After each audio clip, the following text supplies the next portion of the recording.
start because what just happened there was I never hit go live. I hit the video and then I got distracted because I had an issue with your So link. all that, no, it was just between you and me. That was all just between you and me. All of that stuff right there. How dare you burp in front of me? Well, okay, here's the deal. Welcome to the show. It's the High Noon edition. We do this twice a day. We do a Pillow Talk edition at 9 p.m. Central Time every night. That's a little bit more fun, a little bit fancy-free, a little bit less rigid. This one here, the High Noon show, what we try and do is go through all the things that are trending, topics, current events, all of that stuff. I do my damnedest to make sure that we don't do any politics. I try to keep the sports at a minimum. That's going to be a tough one today because there is a lot of sporty stuff going on. And here he is. He's Emil. He's joining us today. I called him this morning and I told him he didn't have to come in because if you were listening to the Pillow Talk show last night, you understand why. And we're gonna. What you don't remember? We've got. I remember it all. We're gonna play your calls. We will be listening to your calls at some point today. And let me tell you, sir, you should hang your head in shame. You should. First of all, can I ask you a question? Sure. How many times can a grown-ass man use the F word in a 10-word sentence? Because you were dropping F-bombs and screaming. You sounded like a drunk sorority girl at a homecoming game. Wow. You were complete, although you did have a couple funny lines. We'll play those. I believe my favorite was, I'm as fucked up as somebody trying to do their checkbook. I was like, what do you mean somebody? Well, did you almost say something bad? Nope, I did not. No? I did not, sir. Okay. All right. So he was at the Rolling Stone show last night. How was the big announcement by JFK Jr. when Mick and Keith brought him out on stage? How was that? I don't recall it. Oh, so you're saying it didn't happen? I don't recall. See, because yesterday, when he failed to show up, when tens of thousands of people gathered at the Dealey Plaza awaiting the arrival of JFK Jr. to announce that he and Trump were now president and vice president again, he didn't show up. But shortly after he didn't show up, they started to say, oh, it's raining, and this wasn't the best venue for him to make the announcement, but he's been invited by Mick and Keith to come out during Rolling Stone show. Yeah, because they're such Trump fans. Oh, did they have any political? Did they get it? No. Well, no, but I mean, when Trump was playing that song, "You Can't Always Get What You Want," yeah, they didn't like that. They didn't like that at all. So I'm sure that is not. Where did they make this nonsense up? My God. Well, and we went over some of the Q stuff, and you'd be shocked to learn that James is pretty much fine with all the Q stuff. I don't know what to do. I don't know what to do. I love him, but I don't know what to do. If he was my brother-in-law, I wouldn't talk to him. I would not have anything to do with him if he was my brother-in-law. I can tell you that. As a radio partner, he's fabulous because you just never know what that guy's going to say. And then, against all odds, he is smart enough and articulate enough to make it all make sense for a split second. And then you think about what he just said and you go, oh, wait a second, there are holes there. But whatever. He's a talent. I enjoy having him around. He is practice for me when I go out into the real world and have to deal with others who are not quite as intellectually armed as James is. You know, I imagine if I can argue with James about Q, when I actually argue with a Q person about it, I should be able to destroy them because they're not going to be. It's good practice. Yeah, and there's no way they're going to be as sharp as James. You know, he's a sharp guy, which is why it's frightening that he's. Devil's advocate. I keep telling myself, devil's advocate, devil's advocate, devil's advocate. That's what he's doing. It's got to be what he's doing. But I've known him for 20 years since he was a kid, and he's always sort of been this way. So, you know, God love him. God love him. All right. Hey, let's get into what we usually do here to start the show, right? What do you say here? We get, I see. I'm a little bit behind behind today. I was trying to do something. I wanted to be able. Okay, this isn't working. Oh my God. Hold on. Huh. There we go. Okay, finally. Google was acting very strange today. It's taken a long time. Okay, so today, the High Noon broadcast, it is the third day of the month of November, which is, what is November? The 11th month in the year of our Lord, 2021. I'll have you know that this is the 307th day of the year. 58 days remain till the end of the year, and most importantly, 52 days until Christmas. Are we ready for Christmas? I am already in the Christmas mood. I am telling you. It's freezing. You got a Santa suit? No. Why? You need me to be Santa? I'll be Santa. I was just curious as to,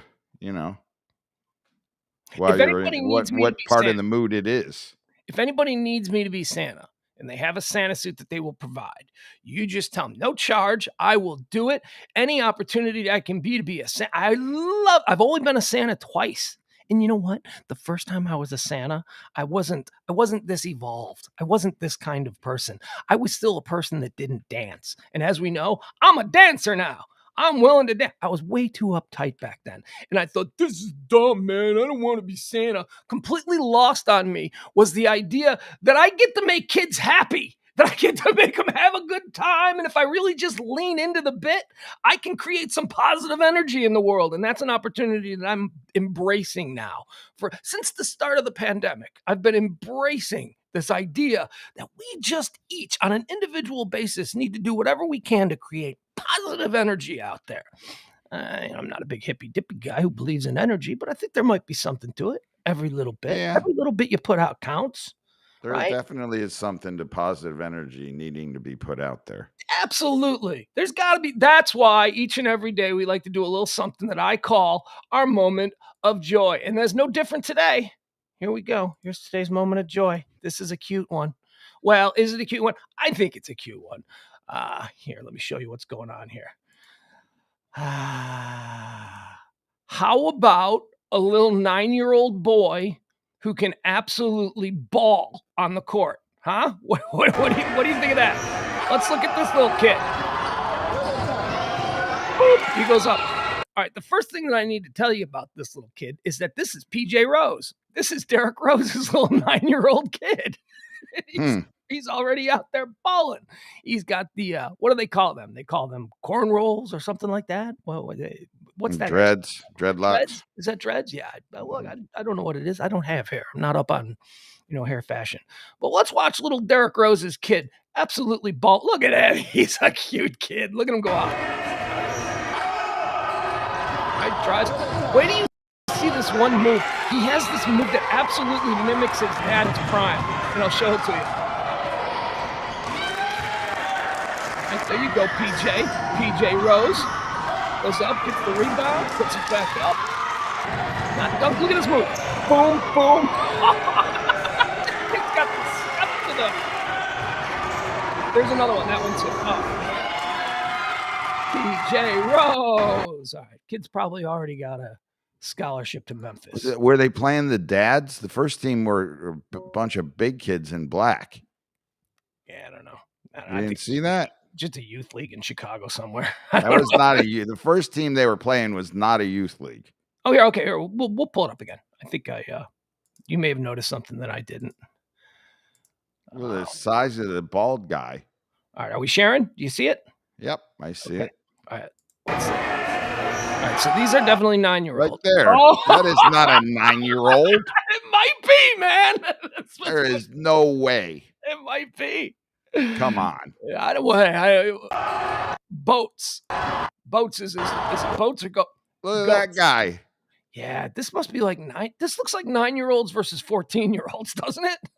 Because here's 9-year-olds versus the dads. All right, so this is a grown man. This is an adult right here. However, he doesn't necessarily strike me as a large adult. So that'll give us some perspective. I'm guessing that 9-year-old PJ Rose is little, is a little guy. So Okay.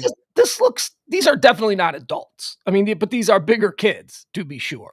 It's like when we go and watch my kid play football and get waxed by a team of giants. It doesn't look fair. All right, let's keep watching. Oh, right?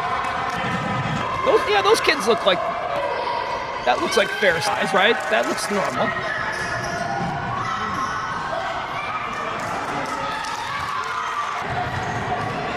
Yeah. The first group, I don't know. That's a big dude. Yeah, at the very least, look at him. Okay, this is a big dude. This is like Shaq playing at 10 years old. But see, this kid is normal. Got gray hair. Yeah. Who they play at Bishop Sycamore? The Bishop Sycamore youth team. The Bishop Sycamore youth team. That's not a 9-year-old. That's 49-year-old Glenn Big Dog Robinson. Look at him. Hey. Well, what's he?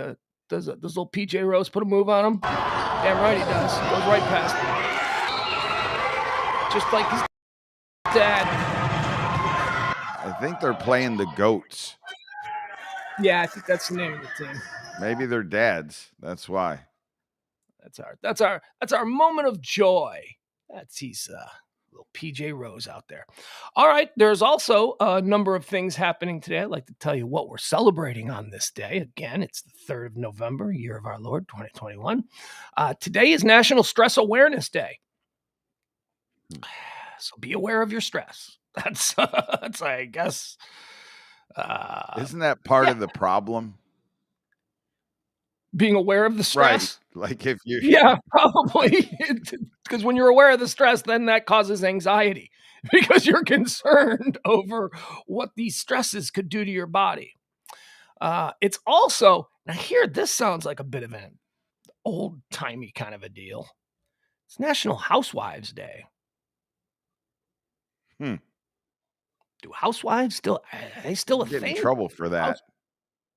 Shouldn't it be house persons?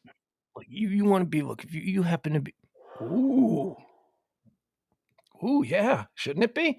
Because let me tell you, I've said a bunch of times, I'm a creative. I'm a struggling artist. I would love for an old rich lady to marry me and let me stay at home and just work on my myriad of projects.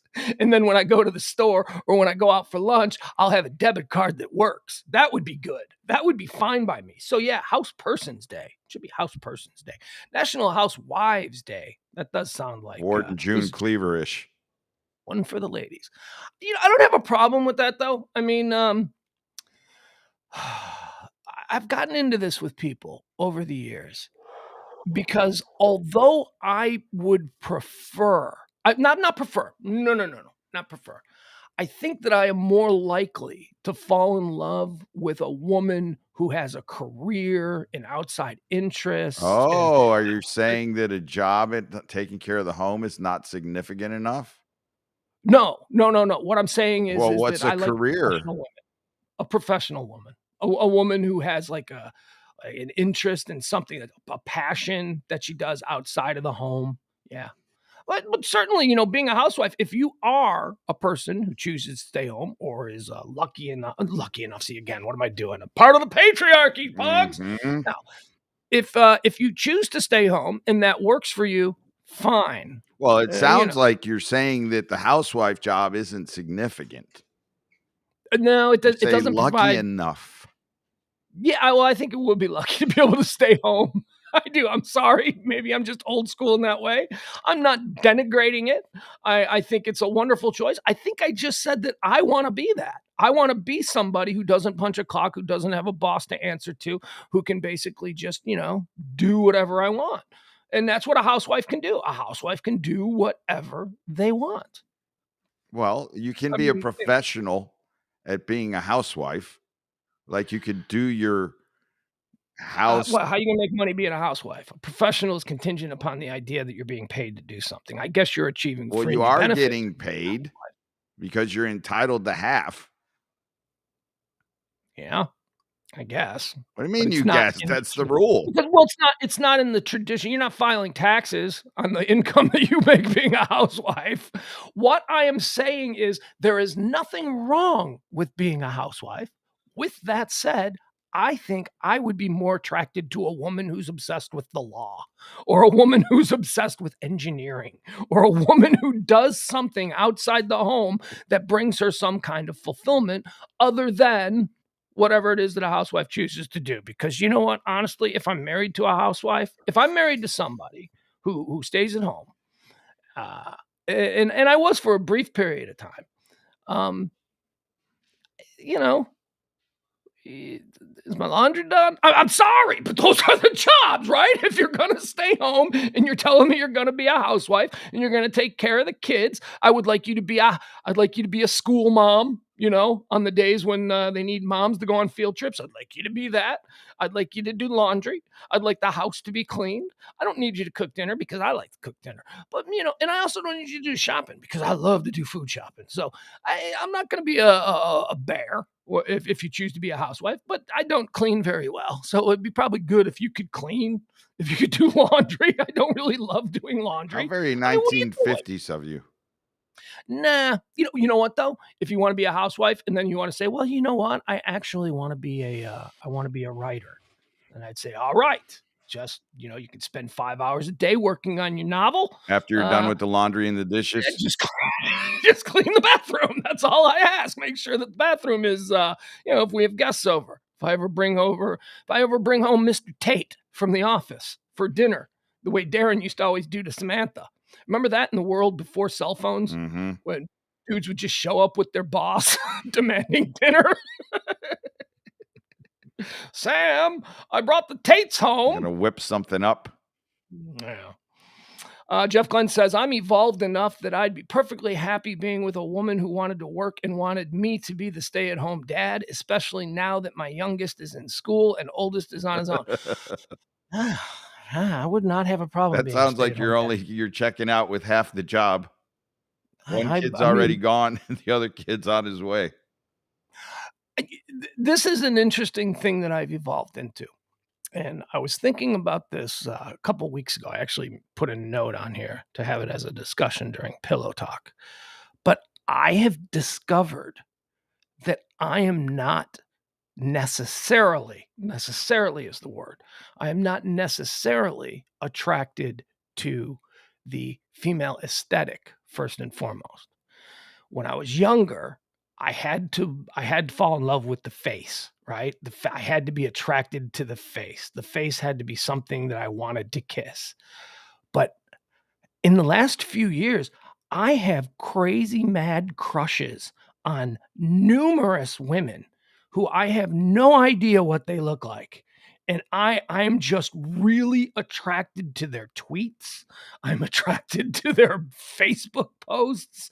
I mean, I have learned that. So the question that I was going to pose a couple of weeks ago that I wrote in the notes was, can you be attracted to somebody without knowing what they look like? And I think this is a question that we've all had to confront in some way, shape, or form since the advent of social media, where you're being exposed to people for things other than the way they look. You're being exposed uh, from their thoughts and the way they think and the way they address the world and their opinions. I mean, I find that I really do. I find now, well, the push comes to shove when you actually meet them, right?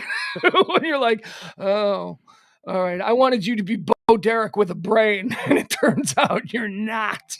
Yeah, Yes. I think it's all part of the lure, but it's not going to change your wiring for like somebody. You're attracted to I'm physical telling you, but I features. think You're attracted to physical features. that certainly may still be a component, but I guess what I'm saying is that I've learned about myself that there are far more things that I am attracted to in a person rather than just their physical features. And like I said, I mean, I could rattle off a number of women who I have no idea what they really look like. I have no idea. I've clicked. They don't have any pictures of themselves, but their brains are just so interesting, so funny, So in that, I've learned about myself that is something that I've actually become attracted to. So happy National Housewives Day, but it ain't the big one. You know what the big day is today? It's National Sandwich Day. Yeah. National Sandwich Day in the United States of America. It's also Mother's Day in East Timor. So if we have any East Timorese Do you listeners really out there. think we need more sandwiches consumed today? Yes, I believe the sandwich is the greatest food sustenance item that has ever been created. And I applaud whoever the medieval European king was who finally took a piece of boar meat and stuck it between two pieces of bread. That man was a genius and has done more for society than any other single individual. The sandwich is fantastic. What's your favorite sandwich? Go. Favorite sandwich, favorite, you know what? Maybe not favorite sandwich because, that's like, what are you making at home every day? What's the best sandwich you ever had? Oh, the best sandwich I've ever like, what's my go-to sandwich? If Yeah, I what's go the to go Jersey Mike's and I get what is the number? Jersey Mike's is pedestrian. Like, have you never been to, like, a one-off deli on Broadway in New York City and Oh, just yeah, got well, a I mean, like, sandwich? you can get it yeah, Holy if balls! you go to New York City and you go and get a Reuben, I mean, you can get meat stacked, like, about yay high, Yeah, you know? yeah. Not just New York City, a real deli. Yeah, Like, you well, you any go to a deli, real but deli. We don't really have real delis here. Weinberger's is the best deli in town, and if they Weinberger's don't. would be my best sandwich place.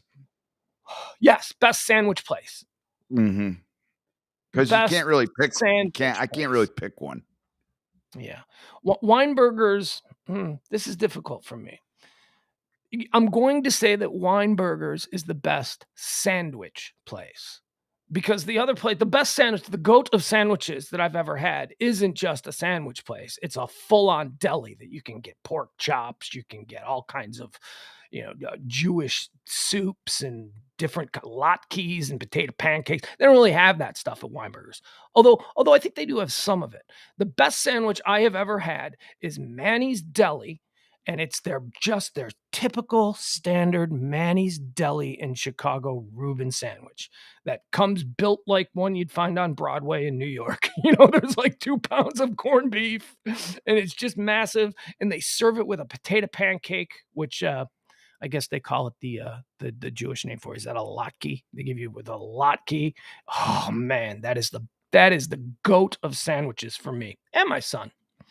But then also, there's an Italian beef sandwich that they serve at a place called Rubino's in Chicago, which is an Italian deli. There's a breaded steak sandwich they also serve at Rubino's, which is the greatest breaded steak sandwich I've ever had. Yeah, so those are my goat sandwiches. But what's your go-to at Manny's Deli? I've never been to Manny's Deli. Oh, I'm sorry, Jersey Mike's, The because Jersey I Mike like the is the Big best of the Kahuna. Sicilian. Yeah, me too, brother. You and me, the big kahuna. And you get the big one, right? You Oh, yeah, don't you get get the the giant, 'cause, like, and you then you can get eat 2 half, meals. and then you can come back Mhm. the next day and do the other half. Let me tell you, the big kahuna, after sitting in a refrigerator for 12 hours and popped into the microwave for 30 seconds, is still better than anything Subway has to offer. It's still just Yep, the I best. agree. Of the civilian I don't get places, the chicken Big Kahuna often, though. I always get the beef one. what do you do? Of course, you're going full Jersey Mike's. You got to go with the real cheesesteak. Have you ever been to Pat's in Philly, the birthplace of the cheesesteak? Years and years and years ago, but yes. Yeah, me too. Like probably 25 Yeah, years ago, something I like was that. there. I wasn't impressed. I mean, I thought it was good, but I felt like I had better cheese. I think the Big Kahuna is better than the standard Pat's in Philly. Well, it seems like, and not to knock Pat's or it just seems like the cheesesteak is easy to duplicate in other markets because there's not really anything so s the bread's the s rolls are the same, the steak is the same, cheese is like pizza in New York is different than pizza anywhere else, and it's got to do with the dough, I think, in the way that it's cooked, but I yeah, I'm with you. I don't know. Like that thin shaved steak, that's pretty much everywhere. It's the, what's the other there's Pat's and then there's another place right next to Pat's in Philly, and they both battle for, like, the title. I don't Mhm. remember what the other place was, but we got 1 sandwich from each. They were one was made with a different kind of cheese, one was made with, like, a cheese whiz, whereas the other was made with, like, melted slices. Mhm. I just remember thinking when I was eating it, this Genos, that's it, thank you, Ed. Ed, no, Genos and Pat's in Philly, and, I remember eating them going, okay, well, they have obviously moved away from what made them famous and are now in full throttle tourist mode. Because Well, it was like when you get Chicago style pizza at an airport, you know? It's reminiscent of what the hype is all about, but it ain't the same and thing. I think if you start out with an ingredient being Cheese Whiz, it's already all over all 52 states. You can go Yeah, pick up yeah, Cheese Whiz the everywhere. mixture. It's the grilled onions, it's all of that, Yeah, it's but I good. mean, what of those ingredients, you'd have to make the roll kinda special. I don't know. Someone in the chat room, does anybody know in the chat room, is it Geno's or is it Pat's that has the cheese whiz? Because I remember thinking, I'm not just looking to argue, but I remember thinking the one with cheese whiz was slightly better. It was cheesier. It was more creamier, cheesier, but whatever. They both pale in comparison to the Big Kahuna, which you can get at Jersey Mike's, which is a good sandwich. Yeah, you're making Can't me get out of hungry Jersey now. Mike's. That Yeah, may I be can't my get out of after Jersey. show, mode meal. You need something. What drunk food did you have this morning? You had to have put some grease in you, and No, here's what no. I had to get up. I got up this morning and did carpool in the middle of driving rain. Like, that was like, you know, hungover? not so bad. Not so bad. You tied one on, my friend. Oh, We're gonna well, of listen course to I some did, of but, your we're gonna it's give all that a part of listen. the process. Yeah. Yeah, but not for you. I mean, you don't drink. I mean, you're not like a heavy drinker like that. That's why it was so funny because I told James, I go, that's probably 2 festival beers. No. That's 2 beers hitting No, him that dude, I hard. was I was drinking old fat we went to dinner before, That's what I and theorized that you were so we drinking. were there, and then it was raining, and, like, Juanes did not really kinda get us excited about going early, so we stayed at the bar and just kept drinking. I was drinking old fashions, and that kinda God, what are you at a Wisconsin supper club? What made you go into an old-fashioned mode? well, That's an old we went man to drink. a fun place for dinner. It was called XOXO. It's Yeah. there off of Ross, just kinda on the other Uh-huh. side of 75. Mhm. And, it was weird too because, like, you can't get reservations at this place on the weekend. Like, if you went right now and tried to log on, nope. Next weekend, probably not either. But Tuesday night, I was like, okay, I think I can get us in there. And then lo and behold, we get in there and there's, like, tables full of elderly people. And I was like, all these people are going to the Stones concert. It was just markedly Yeah. different. So, but yeah, it was a good time. Alright, alright. Well, you had a good time. How was, you wanna give us a concert review? Well, I mean, I haven't concert seen that. review, obviously, I was impressed. I mean, to think Yeah, you that were. you I've got can you on be tape. right, but I'm saying to think that you can be their age and that is your night and perform I mean, I'm amazed. Just, you know, You should have done the morning hangover cure. I discovered this hangover cure when I was in college, and here's what it is. First thing you do is you wake up and you fist, like, a whole bunch of Tums, and, this is my hangover cure. Whole why bunch of Tums. Tums? Because the calcium will fill up your belly and it'll destroy a lot of the acid that's in there in case you're having some kind of like burps or whatever. So here's what you do. You start out, you take the 4 Tums, then you get in the car, you drive up to McDonald's, you go through the drive-through, you get yourself 2 Egg McMuffins and 2 hash browns, and you wolf them down as fast as you can. Probably the best move is to take the hash brown and place it on each of the Egg McMuffins. So you're eating them all in one move. That's a pro Well, tip for you folks. that's the new Whataburger breakfast sandwich. Oh, does it have like hash browns in it? Yeah, it's got, like, the burger. I don't know if Yeah. there's You an know, egg on there. There may be. I would think I so. think I think if I went to college in Texas, I might be a Whataburger breakfast guy because those breakfast The burritos are just taquitos, yeah. fantastic. Oh my god! And you can, if you order them online, you can design them any way you want. You know, you can put anything on them. It's just fantastic. So here's what it is: a fistful of Tums, 2 Egg McMuffins, 2 hash browns, 1, possibly 2, one for later, bottles of Gatorade, and 4 Tylenol.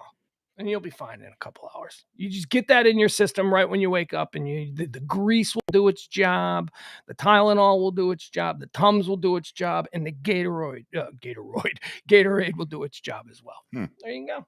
That's my tip to you, a little pro tip. Okay, so we did National Sandwich Day. We told everybody what it was, what's happening here. Let's get into some of the things that are trending today. Trending number 1 right now is Aaron Rodgers. Did you see this? Well, I did, and I can't believe that he is considered unvaxxed Yeah, well, by the why? NFL. Yeah, why would you can't believe that? Because that's a costly mistake. Yeah, and he had been widely considered vaxxed because Aaron Rodgers will miss the game against the Chiefs because he has tested positive for COVID. Jordan Love is also trending. Jordan gets his good. Here's how it broke. It broke very early this morning. Ian Rappaport of NFL Network. QB Jordan Love, who the team drafted in the first round, will start against the Chiefs. Rodgers is out with COVID. Aaron Rodgers, here we'll show this to you. Aaron Rodgers. Let's look at this cagey little answer from this was back in training camp when Rodgers was asked if he was vaccinated, and this was Aaron's response. So let's give this a look, shall we? Okay, here we go. Let's see if he's all right. So remember, he was asked directly if he was vaccinated, and Aaron Rodgers is. Well, I've admitted I have a bit of Stockholm syndrome when it comes to Aaron Rodgers. He has destroyed my team so much throughout his He career owns your that team, sir. he absolutely 100% owns the Chicago Bears. That may be the Stockholm syndrome speaking, but it's also true. He's an incredibly smart guy. I mean, they say a lot of quarterbacks are smart. You have to be smart. You have to be game smart. You have to be football smart. But above and beyond that, Aaron Rodgers is a very well-read guy. He's a very articulate guy. His brain works at a level in just social situations that are better than the average person. So he was asked directly in Packers training camp if he was vaccinated, and this was his response. And this is why everyone assumed he was vaccinated, because we're stupid and we don't listen to what people say. Here he is. Are you vaccinated, and what's your stance on vaccinations? Yeah, I've been immunized. Okay, did you catch that? Yeah, he didn't say like has COVID shots. No, he didn't. Yet everybody just ran with, well, he's vaccinated. No, he's not. Aaron Rodgers is a smart guy. He didn't answer the question directly. He didn't say that he was vaccinated. He said that he's been immunized, which now suggests that maybe he'd had it before or he's just lying. I mean, what kind of immunization against COVID could there be other than the belief that once you have it once, you're immunized, which has borne out to not be necessarily true. I don't think it's even up for debate. He's not vaccinated. If he was vaccinated, he would provide his card and he would be getting his paycheck. But he's now cost himself a game paycheck, which is crazy. He's not only cost himself a game paycheck, but I mean, we don't know At least one game. We don't know his health status. So if he's not immunized, and we do believe that, people who are vaccinated, not vaccinated, if we do believe that people who are vaccinated are not affected to the level that people aren't, I mean, he could get real sick. He could get real sick the way people got real sick very early on before there was, and I'm not talking necessarily a ventilator or worst case scenario, because that is definitely the worst case scenario. But he could be sick for 2 weeks. And then there could be another week where he's just starting to feel better. You know what I mean? Well, I mean, yes. I don't, for whatever reason, I just don't feel like it's going to go there. You've seen so many players test positive and coaches test positive. And I mean, the odds that they get extremely, extremely sick, it seem like they're on the lower side. But regardless, this is okay, this would be one of those questions. If somebody gave you $1 million, because his game check's got to be all of that, and then some, would you get vaccinated? Yes. Well, you're somebody that's gotten I got it vaccinated for free, but I'm just saying how many people now that are unvaxxed would go, oh, yeah, I'll take that chance now. Does he lose a game check? I mean, do we know that? They're not paid. The NFL considered them as not paid. Okay, so that's the distinction that's made. If the NFL, we know the NBA does this. If you're not vaccinated and you get sick, I was not up to speed on this being the NFL's policy. I mean, I think that's what I remember because Cole Beasley's chosen not to get vaccinated, and if he misses games, he's not going to get game checks. Yeah. Okay. Yeah. I don't know. I'd have to look that up. It doesn't matter. Aaron Rodgers is worth hundreds of millions of dollars. I mean, but what it does matter for are the Green Bay Packers, who are really good this year. And look, they're playing Kansas City. This was going to be a high-profile game between. Oh, the NFL's got to be hot. Yeah. So do the networks, right? Mm-hmm. I mean, because this is a cross-conference game between two of the biggest star quarterbacks in both conferences. Patrick Mahomes leading the NFL in interceptions, which wasn't expected. And Aaron Rodgers, who after week 1, everybody thought he checked out. He's not even want to be there anymore. Yeah, Aaron Rodgers is balling out this season. Aaron Rodgers looks amazing. And so now we're going to get Jordan Love versus Patrick Mahomes, which isn't going to be great for ratings. The bloom is off the rose for that game, so to speak, unless you're truly interested in seeing how Jordan Love is going to pan out. Which he might be great too. Judging from the history of Green Bay Packer quarterbacks, Jordan Love might be the next in the line of Brett Favre to Aaron Rodgers. I think this is going to be a wake-up call for all these superstars, not just the average player in the NFL, but the guys that are the high-profile superstars. That, wow, what if this was playoff week? What if this was the week before the Super Bowl? I mean, if the NFL is going to have this type of stringent testing, and if you test positive, you're not going to be able to play. I mean, he's just fortunate it didn't occur during the playoffs or the big game. Yeah, this is a big game, but it's not, Well, it doesn't have those kind of consequences. Exactly. It's non-conference. It's out of the division. It's just a high-profile game because of the quarterbacks involved in it, and that would make the networks angry. Like the networks, I gotta be really pissed because they were going to do all week. Rodgers versus Mahomes. They were going to hype the crap out of that. I wonder if the advertising spots drop. The cost per spot drops. It probably sold already. So I believe those are locked in. Yeah.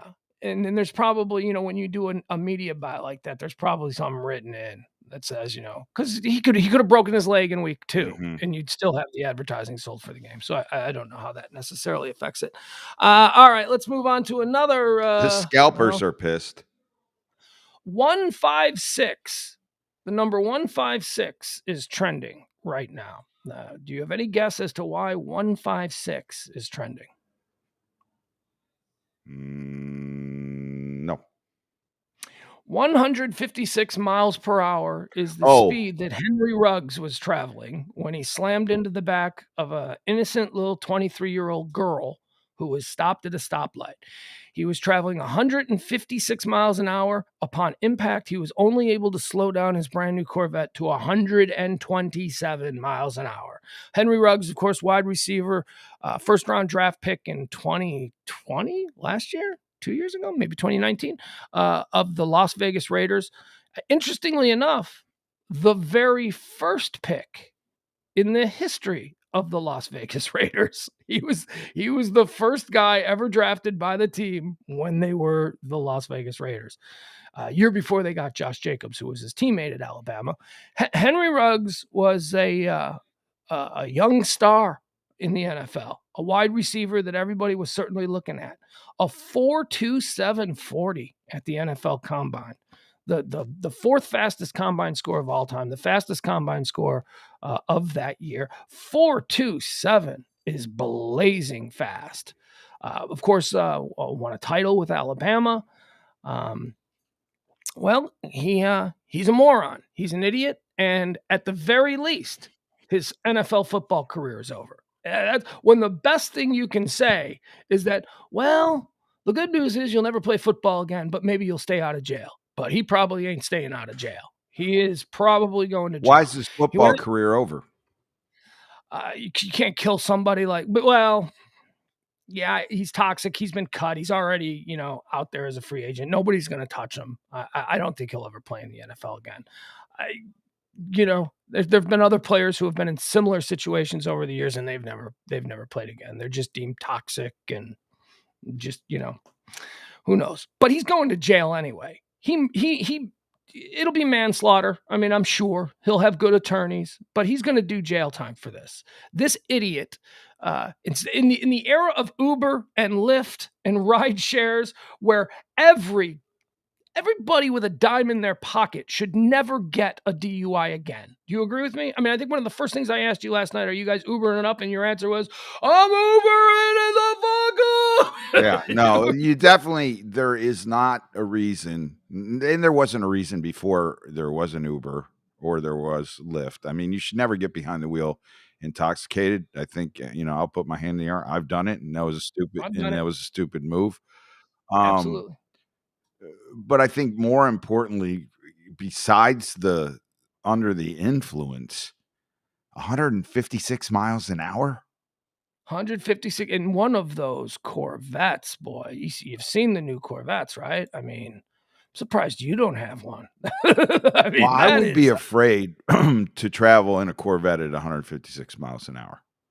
On a city street. It was a stoplight that he slammed it. Now, maybe he was on an expressway and he got off the ramp and this was the stoplight at the ramp, but all right, let's check this guy out. Huh? Let's look at him. There he is. Look at him. Look at him, you 22-year-old dummy. Your career is over. You've ruined everything.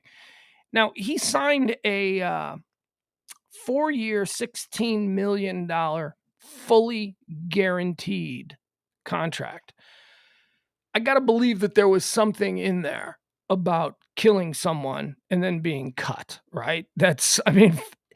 Now I know if you got cut because you couldn't play or you got hurt, I don't know. I don't know if the 16 mil is guaranteed. He's been in the league 1 year, so he's got at least 4 million, right? Plus a signing bonus. So I don't know how much money he's going to have, but guess what? It's all going to go to the family of the 23-year-old he killed, because there is going to be a civil suit, and that's one you're not going to be able to lawyer your way out of. There's no way he walks away from a massive payout, I should say, to the family. Henry Ruggs was traveling 156 miles per hour seconds before Tuesday's crash, slamming into the back of a Toyota at 127 miles per hour. He had a blood alcohol twice the legal limit, killing a 23-year-old woman. Just 23 years old, Vegas. She's in her car, so she's probably a local. She's probably a waitress, or something like that. You know what I mean? Probably just getting off work, grinding it out, heading back to her funky apartment with her roommates. I'm just imagining. Well, I mean, could be going to work. I mean, it's not like they don't have 3 shifts in Vegas. Yeah, but you know what I'm saying? What I'm trying to say is that this is just an innocent pedestrian. This is just an innocent person out there, and some 22-year-old multi-millionaire asshole decides that he's going to impress somebody with how fast his new Corvette can go. Well, there is the temptation when you do get a car like that to drive it that fast. It's where you choose to drive it that fast that obviously changes the game and the odds. From what I could tell from this footage that I've seen, and having been to Vegas several times, it looks like he was just off on one of those neighborhood streets, because you see the brick retaining walls where the houses are. Now, if you're on the highway and it's late at night and there's no cars and you're going to take it that fast, okay, you're probably going to end up dead, but you'd be the only one that's going to end up dead. The fact that he survived at 127 miles an hour tells you something about the Corvette, is shocking. Tells you something about the safety that's involved in the brand new Corvette, which again is like the most beautiful Corvette I've ever seen. It is just so beautiful. Whenever I see them, they are striking on the road. And that's why the 156 is why I say, or why I imagine that he was on a freeway and this was a stoplight. You know, you get off the freeway on an off ramp and there's almost always a stoplight right there. Maybe that was the situation. Maybe I don't know, because I can't imagine. We've been to Vegas, and I don't know where this occurred in Vegas. Like I don't know. If this, I saw it there was a wasn't the street called Spring Valley in one Okay. of the shots, but where that is exactly, I don't know. Ruggs appeared in court this morning for the first time with a gash on his face, wearing a neck brace to answer charges that he caused the fatal car wreck in Las Vegas. Let's see here what else it says. The details are disturbing. Officials in a new document obtained say that they examined the computer in Ruggs' car and determined he was going incredibly fast just moments before he plowed into the Toyota. Law enforcement said in docs he was only able to slow the vehicle down to 127 miles per hour at the time of impact. Officials say both Ruggs' car and the Toyota rolled over 500 feet after the initial impact, where the RAV4 caught fire. In addition to the 23-year-old woman who perished, she also had a dog in the car with her that died. So probably not going to work. Yeah. Maybe coming home from her boyfriend's house or going to her boy. You know, who knows? Just an Maybe innocent dropping 23-year-old. maybe picking the dog up from somebody that was watching it after work, or dropping the dog Maybe. off on the way to work. Officers say Ruggs, who appeared to be impaired at the scene, refused to participate in field sobriety tests before he was eventually transported to the hospital. Police say during an investigation following the crash, they located a gun in Ruggs' Corvette. So he's also a banger. He's also a tough guy. Not only can he go 156 miles an hour, he keeps a gun in this car. Officials added at Ruggs' hearing that blood work revealed the NFL player had a BAC blood alcohol count of 0.161, more than 2 times the legal limit of 0.08. I don't know that it's illegal to have a gun in the car if you have a license for it. Yeah. I mean, Yeah, we're it's assuming probably he's not. not licensed, I guess, for us to think that there are going to be charges filed for it. But Well, yeah, I don't know. It doesn't say that there are charges. It just says the police also found a gun in the car. So you're right. That's leading. That's a statement that is certainly provocative, but not necessarily illegal. Ruggs' injuries are unknown at this time, though police did say that the wounds were serious. His mugshot shows the gash on his face was deep. Yeah, look at that, right over the nose. He probably put his face through the steering wheel or something. Ruggs has been charged with DUI resulting in sustainable body harm and reckless driving. Why is that the charge? Oh, substantial bodily harm. Why not? well, I mean, you can someone always go up. I mean, he Yeah, could I be guess you're charged right. with manslaughter later. The judge banned Ruggs from consuming alcohol and also ordered him to abstain from driving. He also must wear an electronic monitoring device as part of his bail. At the hearing, the judge noted he'd never seen a case where the defendant was traveling at such a high rate of speed. And I'm going to warn you people, jump out of the chat room because we're going to show you some stuff, some video from the scene. I don't even know if I want to. Well, you're just be warned. All right, so here's the scene. Do we want to see the video from the scene? There is a 23-year-old girl and a dog in that flaming mess. Let's go ahead. Here we go. Look at that. And I imagine this is him right there. Look at his car. Look at that. The car looks like the cockpit seems to be intact. He's 127 miles an hour. She was at a stoplight. He slams right into her. She's dead. And he's sitting on the side of the road. If there were ones in that car, but I don't know. What happened? I have no idea. It got into a... That's absolutely horrifying. All right, I feel like, why did I show that? Why did I need to show that? You know what? You're right, April. I regret it already. That's someone's kid. That's somebody. I mean, I'm just so angry at this punk, this moron.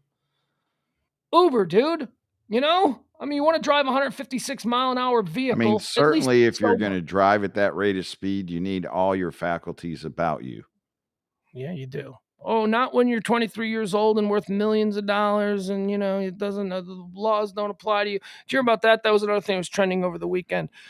Some Instagrammer, some 19-year-old Instagrammer who makes $4 million a year, pulled up to a stoplight in Florida next to a cop and then just decided what could happen.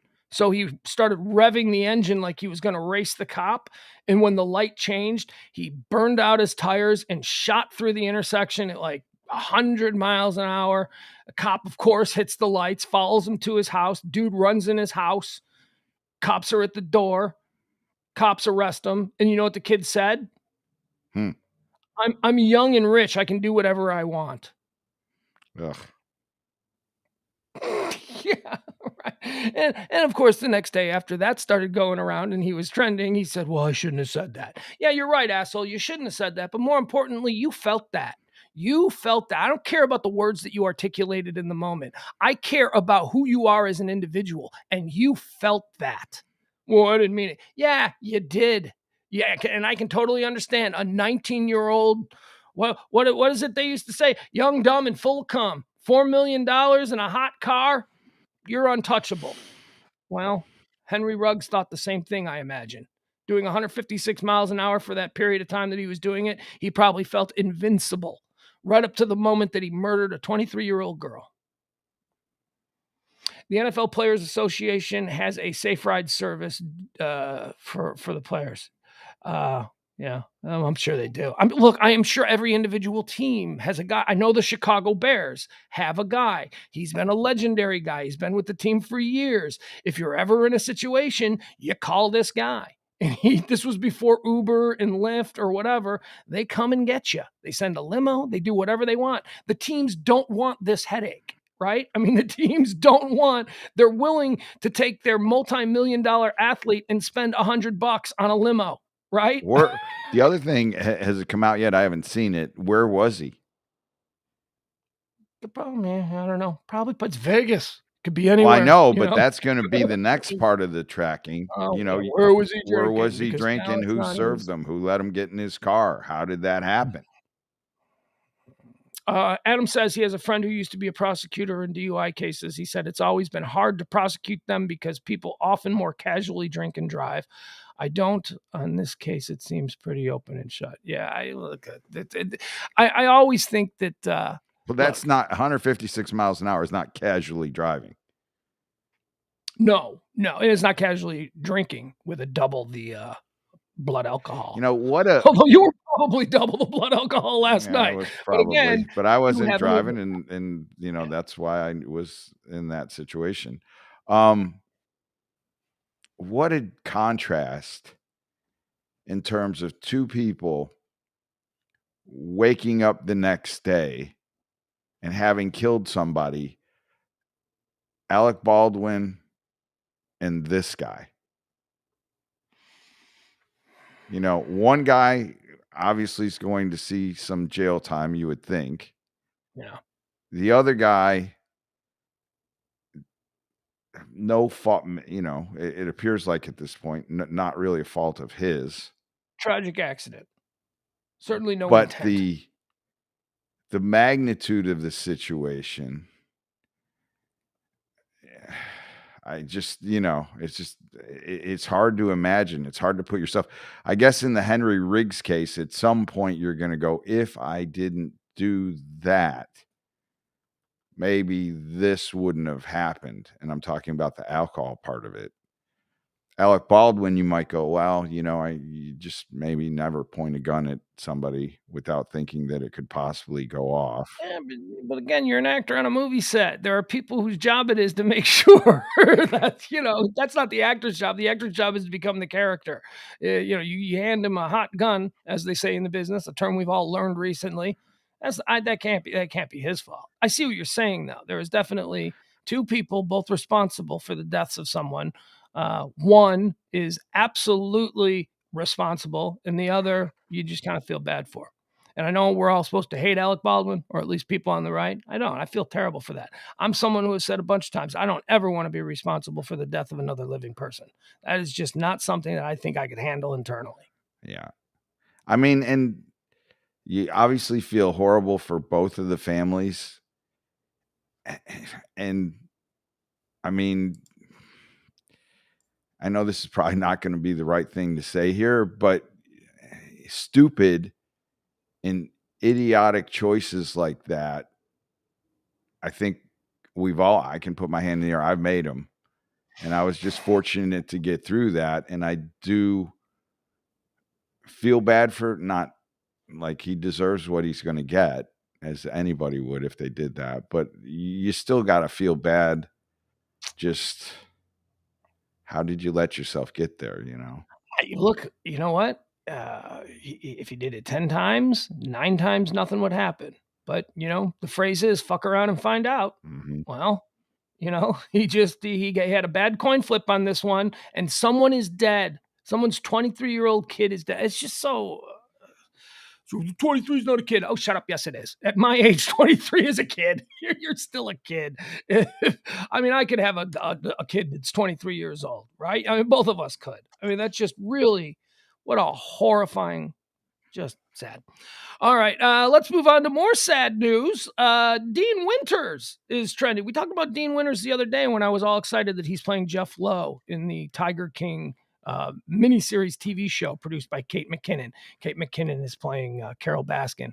Dean Winters is, of course, most famous for playing Mayhem in the Allstate commercials. He is one of my favorite character actors, whether it was Dennis in 30 Rock or his role in Rescue Me as one of the Gavin brothers. Before that, he was in Oz, and he is most well known as Mayhem, the guy who represents or embodies is the personification of all the bad things that can happen to you if you're not insured, right? The guy in the suit that's always in the car. He's a very funny guy, really funny, but funny in this, in a truly unique way. His character doesn't try to be funny or necessarily say jokes. It's all attitude with Dean Winters. It's all, like, for instance, he was Liz Lemon's boyfriend in 30 Rock, the whole run of the series, on again, off again boyfriend, because Liz was this really smart professional woman with a job and a career and responsibility. And for some reason, she kept dating this guy, Dennis, who owned the last remaining beeper store in New York City. And he was a complete moron. And his name for her, whenever he saw her, would be, "Hey, dummy, what's up?" I mean, that was just his delivery. He was just one of those guys. "What do you say, dummy? Hey, dummy." He's a very, very funny guy. And he's trending today because apparently my man Dean Winters has had an incredibly rough go of it the last couple of years. He's had multiple amputations. He's a young guy. Here, you know what? We'll just, why not show you? Why not show you a little Dean Winters?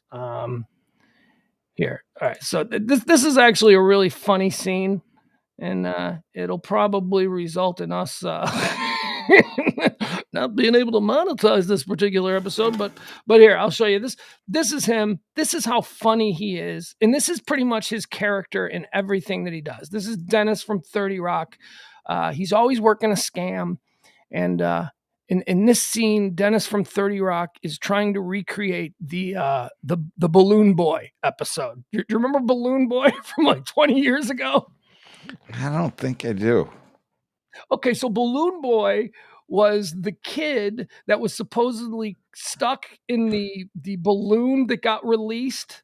And remember, it was on live TV, and it turned out that he wasn't in it. It was a scam by the parents to try and get attention for their... You don't remember that? His name was Falcon. The kid's name was... You don't remember Balloon Boy? For some reason, I don't know. I checked out. No.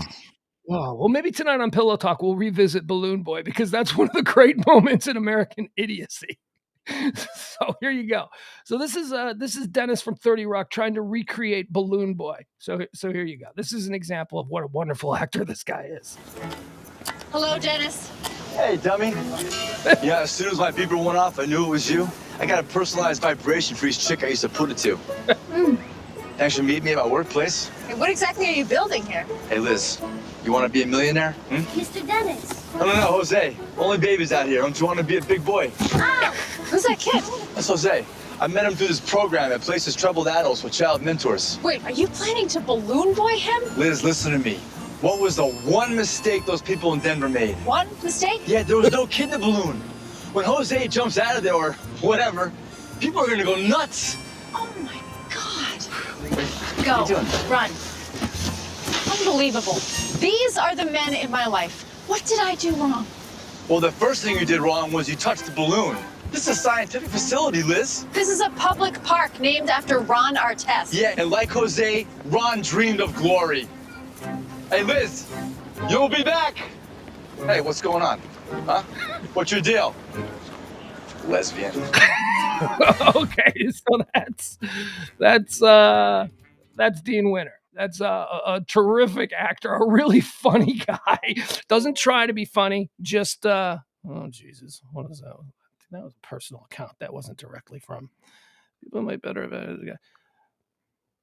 have. Ed is pointing out that people might better identify this guy as Mayhem from the Allstate commercials. So apparently Ed doesn't listen to the whole show. Because didn't I make that clear that he was the most well-known as Mayhem? Yes, Adam says, me and Kelly were all over the Balloon Boy story. It was a fantastic, fantastic story. So let's find out what's happening with him. He caught a bacterial infection, Dean Winters, a couple of years ago. And apparently he is still not right from it. 30 Rock actor Dean Winters living in constant pain after 3 amputations. This is mayhem. Yeah, Dean Winters opened up about living in constant pain for 12 years now after going through 3 amputations. He's had fingers amputated. He's had toes amputated. He can't feel his legs most of the time. He's in constant pain. I mean, that really makes me feel sad because when I tell you that he is truly one of my favorite character actors in Hollywood, I mean, he's funny as mayhem, but he's done so much more. You've seen him in everything. That's why I'm very excited that they cast him as my favorite character from Tiger King, Jeff Lowe. He's going to play Jeff Lowe, As we said, Jeff Lowe is the 60-year-old man who looks like any number of people who showed up to dodgeball back in the day. 60-year-old with the hat like this, wearing the leather biker, not leather like I'm a biker, like Sons of Anarchy biker, like a crotch rocket biker gear, all that kind of stuff. Affliction shirts. So Dean Winters is going to do that. So that's why Dean Winters is trending. Everybody is sad that this guy who is much beloved has obviously been dealing with, I'm telling you, man, health. He just caught like a bacteria in New York City. Just wasn't even like just got a little sick. And then it turned into gangrene. And he had to get toes amputated. And he had to get parts of, I think, 2 fingers. Oh, and here it is. Back in 2009, while living in New York, Winters almost died after contracting a bacterial infection and going into cardiac arrest. Oh, geez. Went straight to his heart. After paramedics revived him in the ambulance, he would suffer gangrene and undergo multiple operations, including doctors amputating 2 of his toes and his thumb. He said he eventually figured out how to live with the constant pain. It's a very weird dichotomy. It's like, it's very hard to figure out. Nothing you can do about it. I've been sucking it up because, the alternative is not a place where I want to be. Suicide. That's people who live in constant pain. That is. So there you go. That's why the great and powerful Dean Winters is trending today. Love that guy. Also in celebrity news, we got Olivia Munn trending today. Olivia Munn, of course, we've covered this the last couple of days. My favorite of the Olivias. You got Olivia Munn. Second place is Olivia Wilde, and third place Olivia Rodrigo. We'll go there. But there are a lot of Olivias. You got the queen of Olivia, not even in that category, Olivia Newton-John.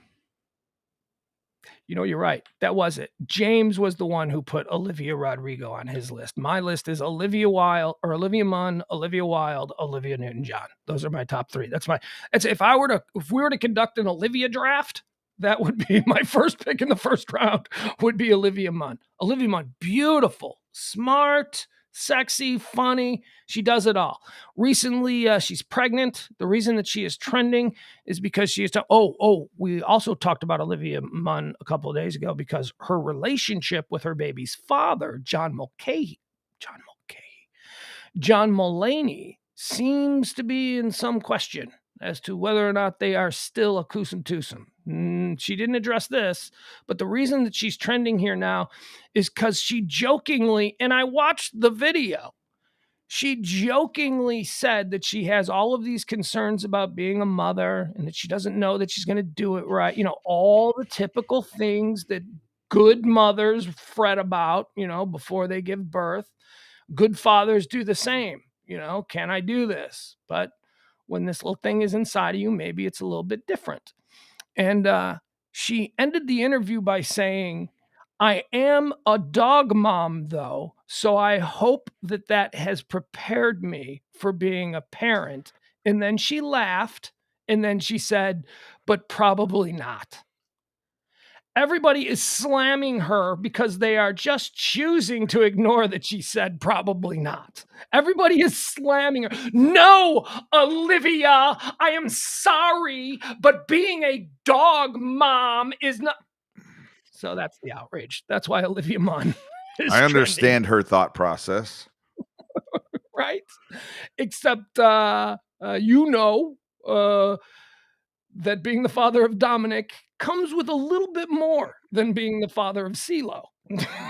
Well, I mean, if we're going to be honest, watching a dog for the first 6 months of its life versus watching a kid when the mom leaves you with them, you got a lot more problems watching the dog than you do the kid.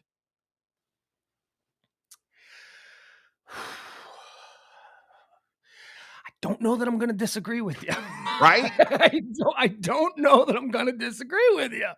A dog, a puppy, is going to crap all over everything.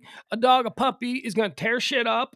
A dog, a puppy, can just wander out in the yard and get lost. Whereas when you're a new dad and mom leaves you alone with the kid's basically in the crib Right. sleeping. Can't go anywhere. Like you could draw a 6-foot circle around the kid at month 1 or 2, and he's not getting outside that 6-foot radius.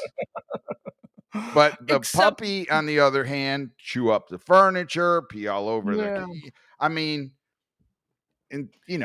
obviously you've got a human life versus a dog life, so there's more value with the human life than there is with the dog life. But in terms of the actual effort and responsibility required and attentiveness on your part, I mean, you can zone out watching TV and the kid isn't moving. The dog, no. If you don't have your eyes on the dog constantly, I mean, you could come back and you got a $10,000 couch tore to hell. Yeah. But, when push comes to shove, the dog chews through a power cord and fries itself and dies. There's a lot less reciprocal issues than, but like, the kid does the same thing. I'm just saying, the mom has the kid. The mother-in-law comes over. She's taking care of the kid the first week that the kid's there, and she's helping out her daughter. And then maybe your mom comes over and she helps out, and it's the female army that's basically got this kid in protective custody.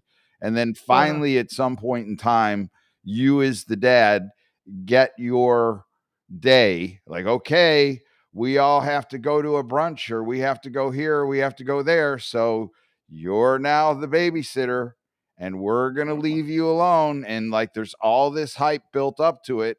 And then they leave and you're like thinking, oh my God. And then what happens? The kid's like stuck in this little crib or stuck in his rocker thing. No movement, nothing. Like, I see what you're saying. I get it. I don't entirely disagree. I just, by the way, can I just address Adam Reyna, who is trying to set me off again? My God, how many years do we have to go through this with me and Adam? I swear to God. Okay, first of all, Adam, he says in the chat room, Dude, Olivia Wilde is the far more accomplished and just as hot. Serenity now. I don't give a shit about far more accomplished. What are we talking about? Olivia Wilde, she directed a movie. That's fine. And just because I put Olivia Wilde at second doesn't mean that I think she sucks. Again, this is not, everything is not a zero-sum proposition. I like her. I find Olivia Munn to be incrementally more likable. And I'll tell you why. Because Olivia Munn dropped Aaron Rodgers in the middle of a football season, which I appreciated as a Bears fan. She dumped him. She told me, I don't want to be with Aaron Rodgers anymore in the middle of a football season. So, was that after Danica Patrick or before? I think it was before. I think it was before Danica Patrick. I think he went from Olivia Munn to Danica Patrick. Olivia Wilde dumped Ted Lasso for Harry fucking Styles. Are you kidding me? That does not get points in my book. Now, maybe a year ago, I might have agreed with you. I might have put Olivia Wilde at the top. But what that woman did to Jason Sudeikis with two lovely kids, Otis and Clarabelle. I don't know what the other kid's name. Otis and whatever the other kid's name is. That was unforgivable for Harry Styles, someone she's not even with anymore. Jason Sudeikis is one of the most likable people that God has ever created on this beautiful blue globe. And I'm telling you, she will never live it down. She will never live down. She did it to Ted Lasso. Did you see the scenes in Ted Lasso where the character of Ted is going through the estrangement, the breakup with his wife back in Kansas City? That was all being drawn upon through the pain that he went through because of that bitch, Olivia Wilde. Adam, thanks for doing your job. Thanks for triggering me, bro. My job. And also, not just as hot. Sorry, not just as hot. Olivia Wilde is a 10. Olivia Munn is a 10.5. We're done. We are done. We are done. I am. All right. I'm going to give you 2 seconds. I got to take a pee break. Go ahead. Take a pee break. We'll go. Yeah, I'll run through a couple of quick ones here that we don't need to talk all that much about. He's drunk. He was drunk last night. He's hungover. He's a gamer. I called him this morning. I said, dude, you do not have to come in today. Just don't worry about it. I can run through all this stuff by myself. It's not a big deal. And by the way, I called him at like 10:30.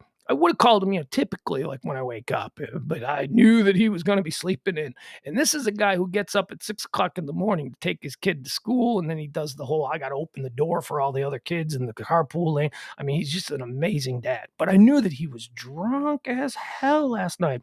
And by the way, we'll listen to some of his drunk call-ins in just a few minutes here. So I called him. When was it? 10:30. I'm like, all right, I'll call him now at 10:30. And he was sound asleep.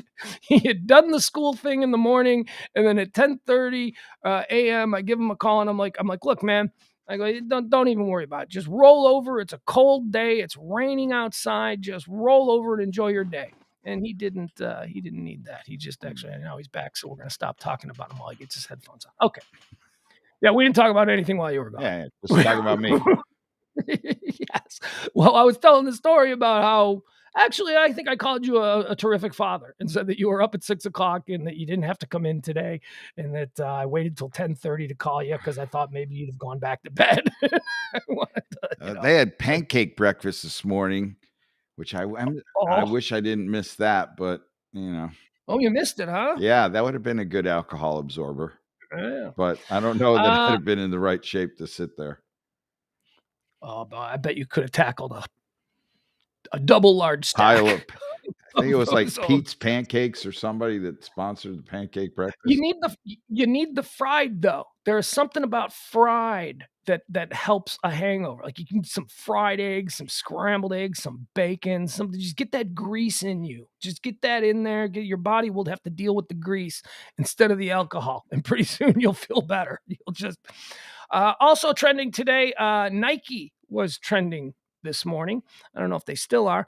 Nike was trending because, we've talked about this before, sneakers culture. Sneakers culture is a very real thing. I mean, people have hundreds of pairs of sneakers now. This was not the case when you and I were kids. We had a pair of gym shoes and a pair of dress shoes, right? Yeah. That was it. I remember that, it seemed like there were Converse, canvas, and then all of a sudden when the leather came out or the suede, that was like when you were really balling. But that was Yeah, it. You just had like, okay, maybe you had a pair of canvas and then you had a pair of leather or a pair of suede or maybe a pair of high tops. I remember throwing an absolute shit fit to my poor sainted mother. Yeah. Single, widowed, working class mom trying to give me the best that could be for me. I remember throwing a shit fit because she brought home I wanted Nike Oceanas. That's what I wanted. And they were $20 back then. And $20 was expensive for kids' shoes back in 1980 or Were whatever. those the ones with the little platform on them? They kind of had Nah, like they the were- different color rubber in the middle, and they were like sandwiched in between. No, they were they were the only kind of Nikes. Nikes hadn't really gotten into the Nike Oceana had like a satin. It was like satin with the swoosh and it. Pull them up. We'll show you the Nike, the classic Nike, which by the way are very popular again now. Apparently, the Oceanas are throwbacks. 80s Oceana. Yeah, it's a very important shoe for me. Yeah. Oh man, look at these shoes. Oh, these were the ones I wanted. Here you go. Okay, so these are the shoes that I wanted. These are the Nike 80s Oceana. Boom! Look at those. Yeah, it's got the heel color sandwich. Oh, okay. I see what you're saying. All right, so you're talking about like this right here, right? Yeah. Yeah, that's all I wanted. I just wanted the Nike Oceanas, and you know she did. She brought home the Sears version of the Nike, which is the exact same shoe, probably made by the same tiny little Asian hands in some factory over there. But the only difference was the swoosh was upside down. Yes, do you remember? I do. I do remember that. Those? Oh my God. I was such an awful little prick. I was just such a jerk over that. You know, And those in like today would be like irregulars. The ones with the upside down swoosh. Yeah, like, okay, we had these and people came in and they were having a drunk day at work and they just sewed them on upside down. Those would be in the irregular pile. Sears was such a con artist store back then. They had anything that was popular at like a premium store or like a premium name brand, everything. They had a version that was just slightly different. like do you remember the Sears version of Atari? It was the exact same thing. It just had a Sears logo on it instead of an Atari logo. Well, I think that goes back to your theory on Jameson at Walmart. You know, Sears was the Walmart of back then of, you know, what Walmart is today. Yeah, those Sears consoles that were the version of the Atari 5200 were the exact same thing. They just placed an order with Atari, and they placed such a big order that they were able to say, "Look, we're going to buy 1 million of them in one go, but you've got to agree that we can just slap the Sears logo on it instead." And you know, why not? Right? It's like we're going to move 1 million of them right here. We'll take that deal. I do remember those upside down swoosh stripes, though. That was like quite the thing. Like, how do you get away with, okay, we're going to have the same logo, but we're just going to flip it upside down and we can't, that's not your trademark. Sorry. Yeah, it's different. It's totally different. And they were the exact same shoes. I mean, they really were. They're probably made from the exact same damn thing. So why was Nike trending? Well, apparently they released a new shoe today and sneakerheads were going crazy and the app crashed. And oh my God, it's the end of the world. The end of the world because the Nike buy these new release shoes online. You can't do it and it crashed. And so that's why that's trending. See, and we've already forgot about Nike. Have we? Well, I mean, like, they've released a new shoe. Nobody's talking about what they are doing in China, allowing, you know, that to go on. Yeah, I can't concern myself with Nike. I can't concern myself with shoe culture. You know, I just can't. I got more important things going on. I occasionally get chest pains. You know, that's kind of a bigger deal than whether or not I can get access to the brand new Nike shoe. Never needed a Nike shoe on the day it was released. Never. I can't imagine a situation where I would need a pair of shoes the day that they're released. Maybe I've just been able to, clear the hurdle of my ego. Maybe other people need that. I don't know. And- I walk around, I got a phone that's 2 years old with a big crack in it. I am not motivated to go and get a new phone. I don't, I mean, it works. It does everything it needs to do. Yeah, I mean, and if the shoe is being released, I guess you can only get it on the Nike website. Yeah, because man, they dropped. That's the same, man. They dropped the new whatevers. What did they dropped shoes? The hell's wrong with you? Nobody cares about shoes being, but apparently someone does. And you have to ask yourself, why does that matter to you? Why? Because I want to have them first, and that's ego. That is just simple. That's something inside of you that is driving you to be this fervent over this completely insignificant issue. Get over your ego. Or there's a limited amount of them, and you know they're going to sell out, which is why you're in the sneaker culture situation. I guess. And so you're trying to get yourself a pair, so then you can, like, you know, kind of the PS5. Sneaker cult. Well, that's different though. That's a game. That's a game. Well, but you want to be the first to have it on the block. Yeah, but that is also an ego thing, being first. A need and a desire to be first is simply an ego-driven thing. It means absolutely nothing. It is entirely insignificant in the real world, but it somehow makes you feel better about yourself. Well, it's insignificant to you the same way that, you know, being first in the NFL is an ego thing. No, it's insignificant in the grand scheme of life. Well, it is. All of it's insignificant.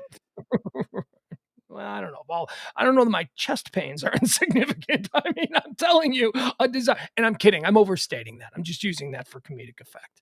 I'm hypersensitive to my heart, and it's totally fine. Trust me. There's nothing to be worried about. Okay, Walgreens is trending. Walgreens is trending because they are now accepting appointments for kids to get their vaccination shots. Ugh. We're gonna move on. Right. I don't even want Wow. to go there. Oh, yeah, just leave that one there. There's obviously a lot of shit that's trending that we're not touching. You know, we're not going near any of the election stuff. I don't give a shit. We're not going near any of the. I don't give a shit. All right, we've got. I do think it is interesting that the kids' vaccine is like a third dose or a half dose of the adult vaccine, and so at 10 years old you get half dose, and then at 11 years old you get full dose, or 12. It just seems weird. Yeah. I don't know. Kids get vaccinated for a whole bunch of things. We've never I'm questioned. not saying that We've never questioned them before. I'm not saying they should or they shouldn't. I just, don't you think it's weird, like, you know, 11 or 12-year-old, you know, half the dosage or full dosage little. Just in 1 year. But in 1 year you do that much growing? Like you change that much? We don't want to talk about it. We'd rather talk about why Cher is trending. Cher is trending. Who you believe in love and love? I couldn't even name what's a Cher song. What's Gypsies, Tramps, and no, is that Cher? Yeah. I don't even know if that's Cher. Half breed. Yeah, that's Cher for sure.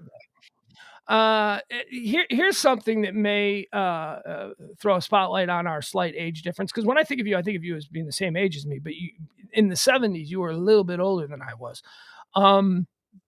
Did you think Cher was hot? Like she was married to Sonny Bono.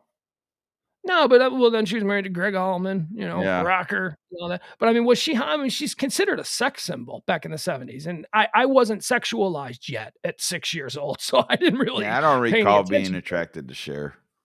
You might have been in puberty, though, you know, when she was doing the Sonny and Cher show, whereas I was still, you know, playing with blocks in front of the TV, not really paying attention to the lady going out there with the bare midriff, which was all right.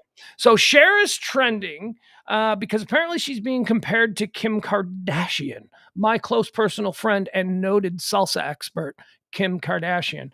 Here's why. Apparently, Kim Kardashian went out on Halloween with a friend, and Kim Kardashian went as Cher. And the big debate is, who's the better Cher, Cher or Kim Kardashian? So let's give this a look, shall we? First of all, it's Kim Kardashian, so you know the outfit's going to be awesome, right? I mean, she's if she's doing a costume and she's going to walk a red carpet in a costume, there's money involved here. She's going to look good. It's going to look awesome. So here it is. Let's give her a look. Here you go. Oh, look at that, huh? How about here? I'll make it bigger. There. Oh, yeah. Oh, look at that. Look at Cher. And that's Sonny Bono. Well, that's somebody, that's hired help, I'm guessing. That's somebody that she hired to go be Sonny. Now, all right, so this is Kim Kardashian's incarnation of Cher from this Halloween. This guy's just a live walking dummy. Yeah, I know, right? It's like her doorman in her building who sort of had a Sonny vibe. Here, okay, so here's the original. There's Cher. I'm looking at Cher now as a fully realized adult male. And yeah, I mean, I can see she was, yeah, okay. She had something, right? I mean, not that. I mean, that's, I think it's actually the same, very close. Yeah. There's a lot taller. I mean, look at that. I mean, is it even the same outfit? Yeah. I mean, if it's not the same outfit, Kim Kardashian took this picture and went to her clothing designer and said, make that. Because look at that. That is this guy. I can't get it. Look at this guy. At noon today, I was opening doors in Kim's building, and then now suddenly I'm walking a red carpet as Sonny. Who is that? Like, how do you go out to a costume party with Kim Kardashian and you're just you're a prop? I mean, I thought she was seen like with Pete Davidson. Yeah, it was over the weekend. They're just friends. Probably Pete had other things going on. But here's how you know he is just a prop, okay? Because the details on this is the exact same thing as this. This dude's just in a tuxedo. I mean, look at Sonny's tuxedo. This dude didn't even try. Well, no, he's got actually a fancy checkerboard kind of pattern on that tux. Yeah, I mean, look, don't get me wrong. This is a nicer tux, but it's is that, I can't tell if that's real. I don't know what's going on with the hair. Mustache? No, that mustache isn't real. Can't be real. How about the hair? No. The hair is pretty on. Sonny was the bald man who was refusing to be bald, so he was doing the bangs. Look at that guy. He's also much taller. The height thing is different. Although I always thought that Sonny was much smaller than Cher. This does not appear to bear that out. Kim Kardashian, though, for those of you out there, you may not realize it, she's tiny. Kim Kardashian is a tiny girl. You might see her on TV and think, oh, she's probably 5'10", 5'11". No, she's like 5'2". She's little. She's a little girl. All right, so that's why that's all trending. Who's the better Cher? I come down on the side of Kim Kardashian is the better Cher. Let me see here. MSNBC is trending. People are criticizing their election coverage. And I just want to put this out there. I don't want to get into the election coverage. Steve Kornacki is getting criticized. And MSNBC is just getting dragged because whatever. But here's why I wanted to mention this. This is just a little tip that I think that could help with all of the divisiveness that we have with politics. If you must interview politicians, which I don't even think the news should do, because politicians, whenever they get in front of a camera, they're only going to say what reflect. They're not going to give you any truth. But if we're going to stick with this thing where we're going to have two people on, one with the R next to their name, the other with the D next to their name, and we're going to make them fight, here's a suggestion. MSNBC, stop putting the R and the D in front of the people who are fighting. Stop it. Because if you are someone who already is programmed to be in line with the D's, as soon as you see someone with an R, you tune out everything they're saying. Just listen to what people are saying. I believe the R and the D in front of politicians' names when they appear on TV causes people to not listen to them. They immediately discount whatever they're saying if they're on the other side, or they immediately root for and believe everything they're saying if they're on that side. I think that we would be much better served as a public if we didn't have that distinction from the very beginning. I think it certainly would make you watch it longer.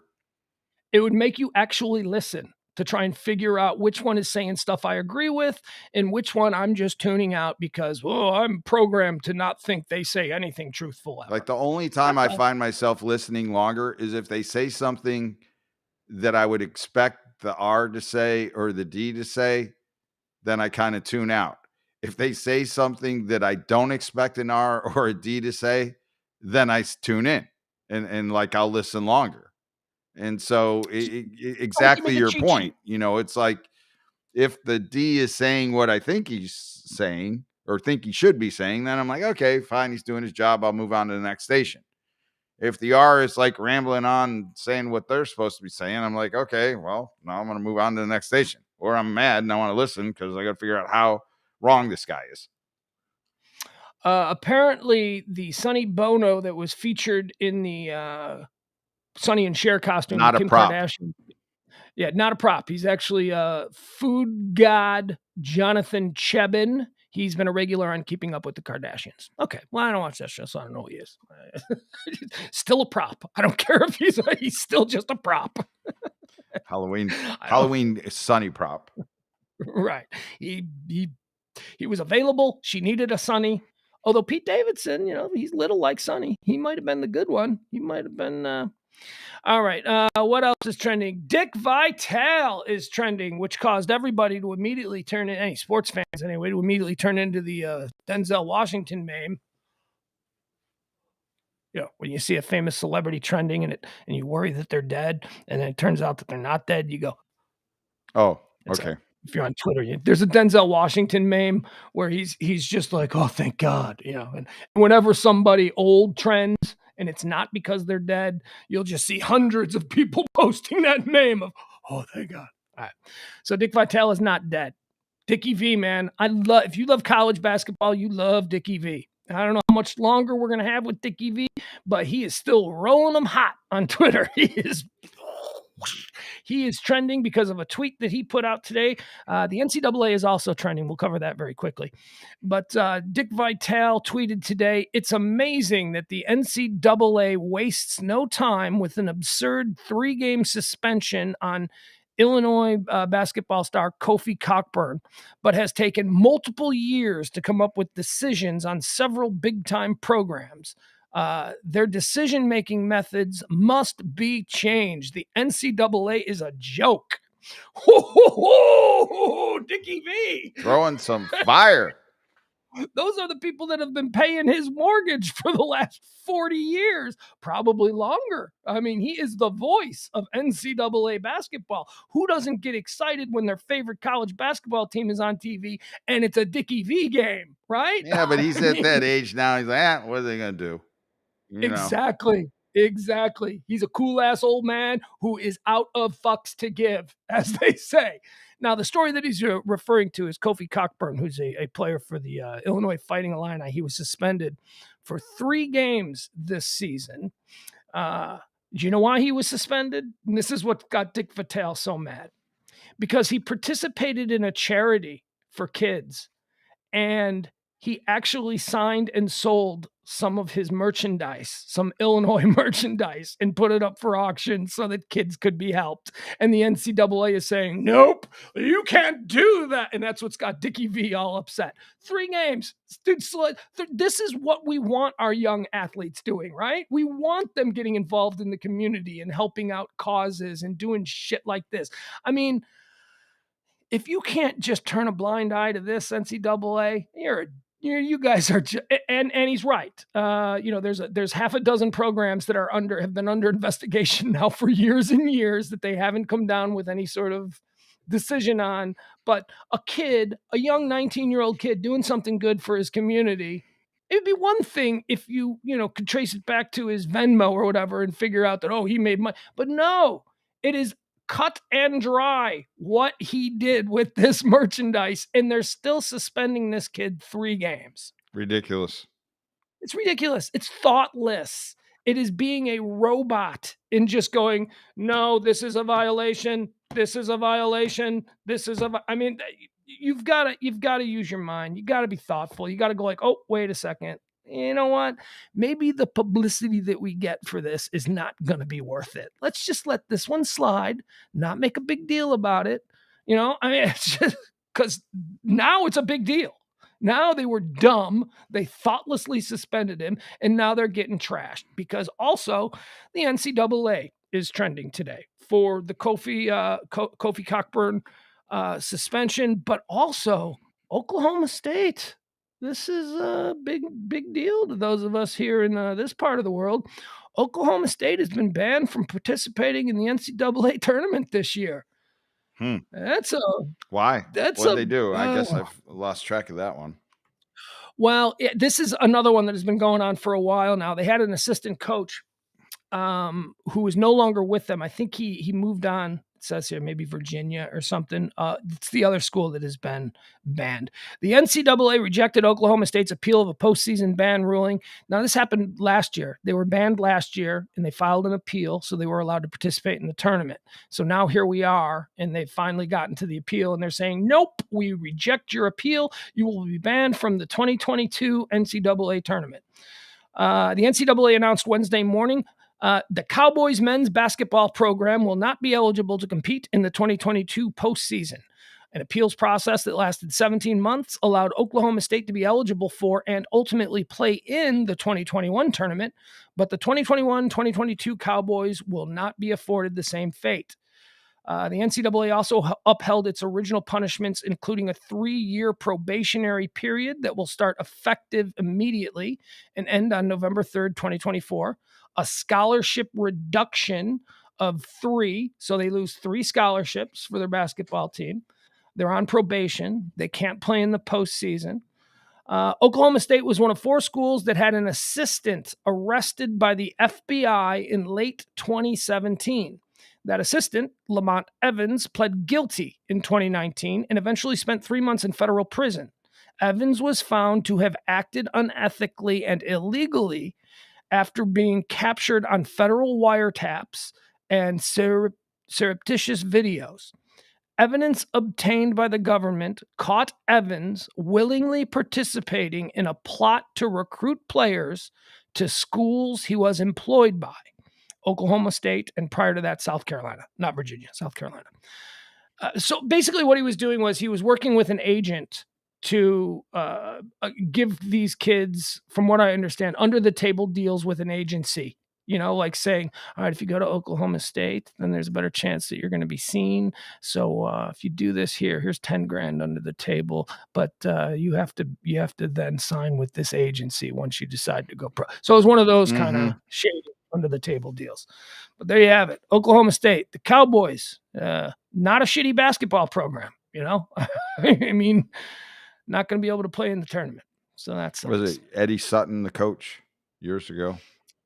Yeah, I don't know. I don't remember. Let me see here. Oklahoma State, though, isn't that the T. Boone Pickens school that they sucked in all sports until like 20 years ago when T. Boone said, Right. Here, have $1 billion. Yep. Here, have $1 billion and get good at stuff. and now they're really good at stuff.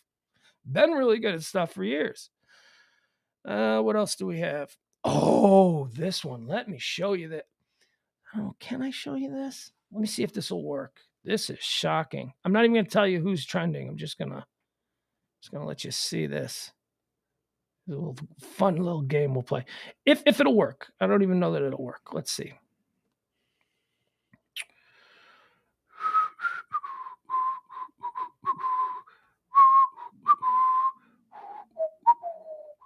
Yeah, all right, looks like it's going to work. Okay. Who is this person? This person is trending. Can you tell me who this person is? Well, without you, it might actually show up. You might actually be able to see who that person is. Can you see that person? I can, but on my screen it's off. Too small? Let's see if I can. Oh. That's Jessica Simpson. No, really? Yeah, it is. This is Jessica Simpson's Instagram page. She posted this picture. Apparently, she is celebrating multiple years of sobriety today, and she wanted to share this picture. Jessica Simpson. This person in the early morning of November 1st, 2017 is an unrecognizable version of myself. I had so much self-discovery to unlock and explore. I mean, look at that. I mean, look, she's still a pretty normal girl for someone raised in Toledo, Ohio, but she ain't Jessica Simpson, right? I mean, that's the Jessica Simpson we all remember. That's a recent one here from Halloween, all clean and sober Jessica Simpson.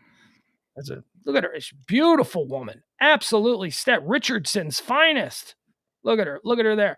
But yeah, what a shock. She's trending because of this picture that she posted, which is, that's what alcohol does to you. That's what being a big drinker is going to do to you. So that's why Jessica Simpson is trending. God love her. God love her. She put it all together. She's back. She looks beautiful in the new pictures that she posted from Halloween. So there you go. Good for old Jessica Simpson. All right. Should we do this? Should we listen to some of your call-ins from last night since we are in the final 15 minutes of the show? I think it would be better if you had James here while it was happening. Oh, James already lived through it. I think this is all for you. This is all. This is about you. And you realize I was acting, of course. I was trying to go deep. I don't know that, of course. I don't know that that's so. Let's start out here. I'm gonna have to do this because I'm gonna have to just play it off my computer because I don't know how. Well, first of all, did you show the pictures? Yes. Yeah. We showed not all of them because you sent about 40. Well, I was trying to make sure that you had some, We showed the good ones. All right, here we go. Let's listen to a little bit of Amel from last night. Hold on, the mic is not. All right, we'll go from last night's show. Here we go. Yeah. All right. Here we go. Here's the first one. All right. Up. Hold on. How am I going to be able to do this? Up. My finger keeps slipping. All right. Here we go.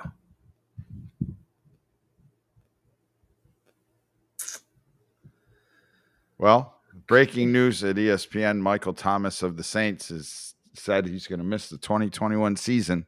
He's had that was trending earlier. Another setback with this left ankle repair. Here you go. Here's your call from a bartender from Bronx and a 90-year-old white Jewish man from Vermont. Are you fucking kidding me? This is what you interrupted. Balls. The Democratic Party has no balls. I stand by just that. feckless. I just can't stand them.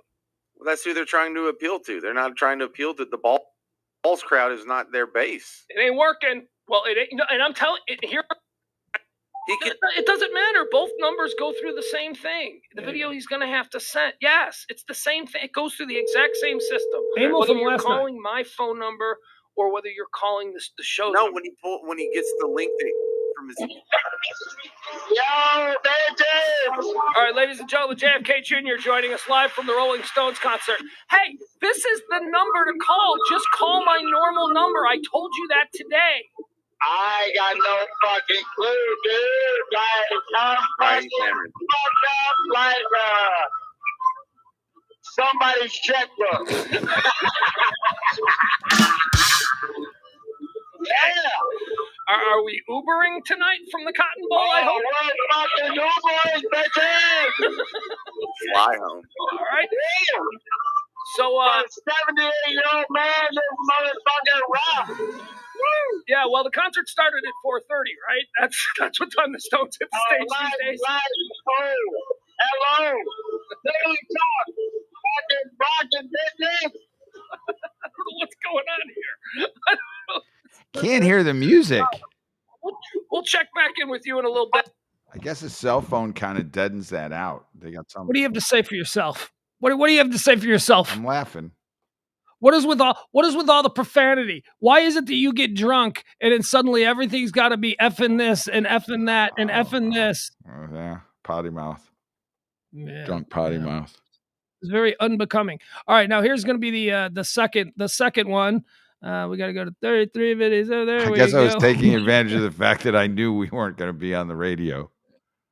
All right, here we go.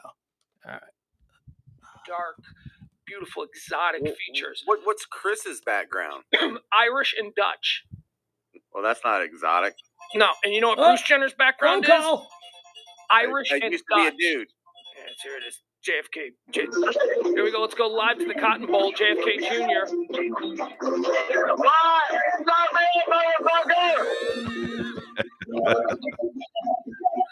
Go ahead. File your report.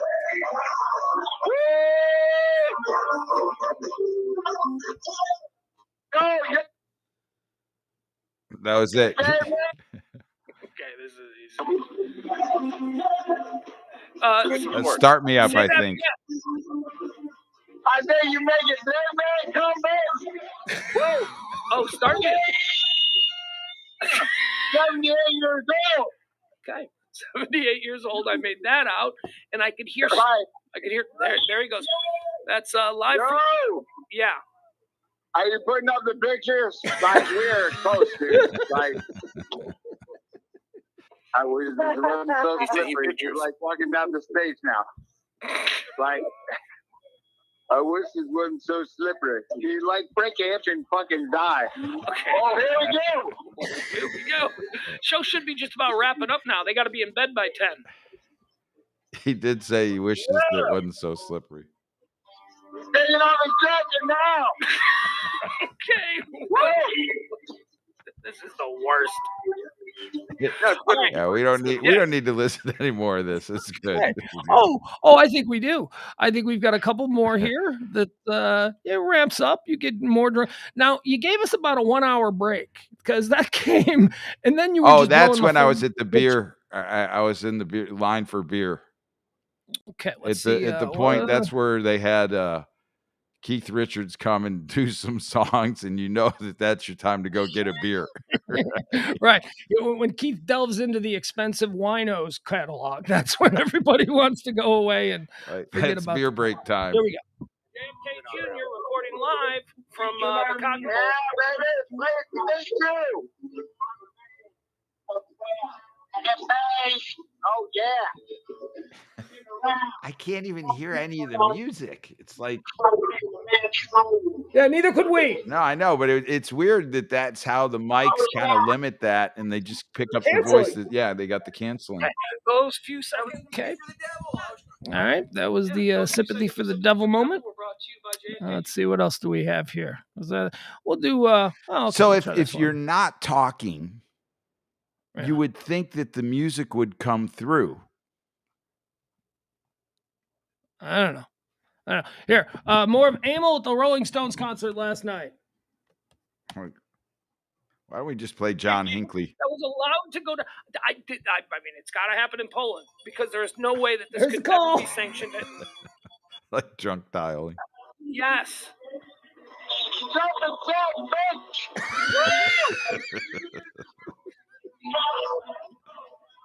Okay. That's why you're here.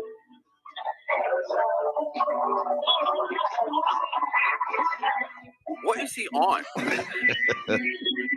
Just good old Stones time, James.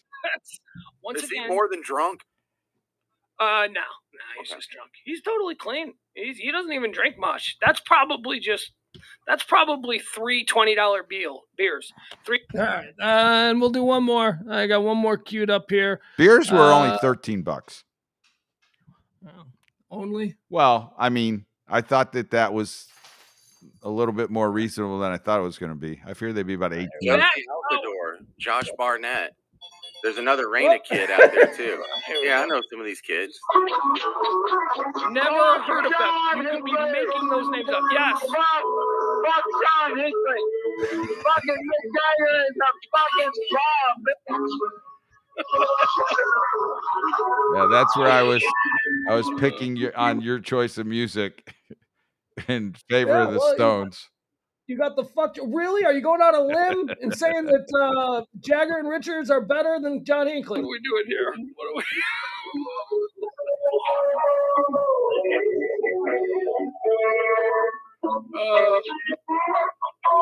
Hello? I think this is a point where That's all we'll share. You should just be proud of yourself. You're a grown-ass man with a child. And I'm going to play that. You know what I'm going to do? I'm going to cue all those up, and I'm going to follow you to your door opening duties when you do carpool in the morning. I'm going to play that for all the parents to know that this is the guy who's opening the door and providing curb safety for your children. I think the John Hinckley thing was in my mind. I was calling, and I felt like you weren't appreciative of the Stones music, and so I like that song. And so if you notice, like, I didn't say anything, I just played like I thought I was giving you the audio for a while. I don't know. It's just weird. All right. And we will end on a sad note. Where is it here? Let me make sure I get it proper. This was what was trending earlier today? Oh, I can't find it now. Oh man, that's too bad. That's too bad. Yeah, I can't find it. One of the dudes from the Gap Band, one of the founding members of the Gap Band, died last night. While you were out there getting drunk, listening to one of the great rock bands of all time, one of the leaders, founding members of one of the great funk bands of all time, passed on to whatever comes next. Ron something. I can't think of his name. Ronnie Wilson. That's it. Ronnie Wilson, dead at the age of 73. Now, look, it wouldn't be a white person wedding if you didn't get out on the dance floor as soon as they start playing Party Train. Bum, bum, bum, bum, bum, bum, bum, bum, bum, bum, bum. Everybody on the floor. What else did Gap Band do? Hey, you know what was interesting though that I found out? Didn't the Gap Band have the one where you heard the wheels spinning like whoop, whoop. No, Party Train. Yeah, but there was like some road car like peeling out in one of their songs. Probably because like the first 30 seconds of Party Train is woo woo, yeah, and then it goes into that same. I guess every Gap Band song sounds the same because whenever I hear the Gap Band, I just go boom, boom, boom, boom, boom, boom, boom, boom. Everybody on the floor. Gap Band, they were cool. Do you know Gap? You know what Gap Band stands for? I didn't know this till this morning when I heard this. Guys at Peace. Stands for they're from Tulsa, Oklahoma. The Gap Band is from Tulsa, Oklahoma, which I didn't know. And Gap, they used to be called the Greenwood Archer Pine Band. So Gap stands for Greenwood, Archer, and Pine. Those are streets in Tulsa, Oklahoma. Now, what's interesting about this and why they just shortened it to Gap was because they didn't want back in the 1970s to have to get into the conversation about why they chose the name Greenwood, Archer, and Pine. Those are the three streets that in 1921, during the Tulsa race riots, when all the black people were massacred, where all of that stuff went down. So it was actually kind of a subversive political thing that they were meant. And that's why when the record company said, yeah, we don't want people talking about the 2020 or 1921 Tulsa race massacre. We're going to wait till 2020 when HBO's Watchmen do it. This is do you know anything about the 1921 Tulsa? Yeah, there was an area. There was area that was affluent black. Yeah, the Black Wall Street. And people did not appreciate the fact that they were affluent, and we may have even possibly bombed them with some planes. But that's a little bit of a They destroyed haven't confirmed that. The wealthiest black neighborhood in America in 1921 was destroyed, burned, looted. People were murdered. There were things that went into it. There was a lynching. Then there was, there were things that preceded. It was a 3-day race riot, and it just a terrible, terrible moment in American history that nobody was ever taught in school. It was never anything that was ever mentioned, and it suddenly became something that people started talking about after The Watchmen an HBO series 2 years ago did an entire episode about it. One of the superheroes from The Watchmen originated during the Greenwood, Tulsa, Black Wall Street situation. And then I remember seeing that, I had to look it up. I had to go on after watch because I love The Watchmen. After seeing that episode, I went, wait a second, this didn't happen. I would have totally heard about this. This is like one of the darkest moments in American history. And sure enough, it was real. And we just were never taught about it. Nope, didn't happen. Well, you can't prove, though. I still think they haven't, because I looked up, I said, did we use bomber planes or fighter planes to bomb that? And that story is not confirmed. Yeah, it's a messy, sad, gross story. Go look it up. Just read the Wikipedia page. You'll you'll get all you need out of it. But it is not as cut and dry. Like, it is not, when you read about it and when you get all the details, it's not just that, oh, they were rich black people and white people didn't like it. So there were events that preceded that. There was the murder of a white guy first. That's one of the things that tipped it off. And then they got angry that a white guy got murdered. I don't want to. That's the same storybook all the time. Well, I mean, it always is somehow, though, the lynching happened to this guy because he raped a white girl, or the lynching happened to this one, or the bombing, it was the same playbook. Terribly dark episode in American history that no American school child was ever taught about until recently, when it took a superhero series on HBO to get people to actually start talking about it. And that is why the Gap Band is named the Gap Band. Greenwood, Archer, and Pine Streets, Gap, in Tulsa, Oklahoma. All right. That's going to do it.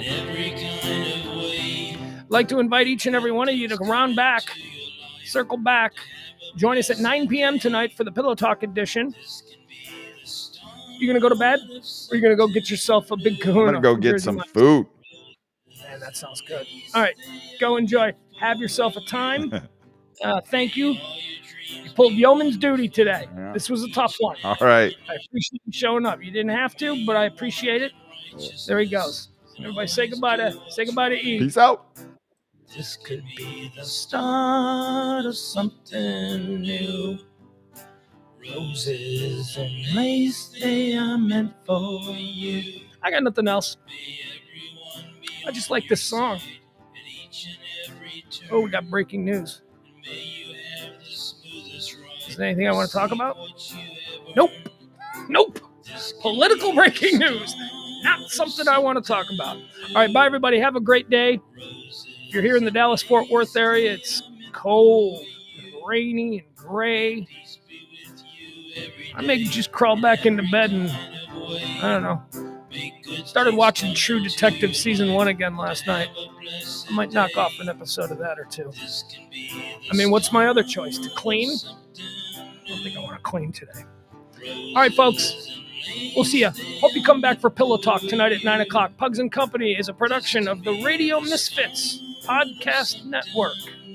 Bye. Roses and lace, they are meant for